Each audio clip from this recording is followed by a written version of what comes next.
Armando Broja po ka lënë një moment pozitiv të Burnley në Premier League, duke bërë gjithnjë më shumë një element të rëndësishëm në ndërtimin e Scott Parkerit.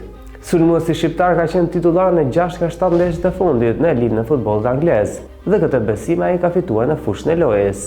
24 vjeçari duke se ka gjetur ritmin e dur, pasi shënoi golin e parë me Burnley në barazimin 1-1 me Bournemouthin me 20 dhjetor, me një goditje me kokë. Futbollisti nga Malësia e Madhe ka dhënë dhe një asist për shokët e skuadrës. Edhe në ndeshjen e fundit të zhvilluar ditën e djeshme kundër Manchester United, Burnley arriti një barazim 2-2 emocionues. Shqiptari ishte titullar dhe luajti deri në minutën 76, duke bërë një paraqitje të mirë dhe kërcënuar mbrojtjen kundërshtare me lëvizje të shpejta dhe driblime. Rikthimi si titullar në një kampionat si Premier League nuk është vetëm një lajm i mirë për klubin anglez, por edhe sinjal pozitiv për Tanielin Silvinho dhe kombëtarën shqiptare, që përgatiten për play-off-in e botrorit për muajin mars.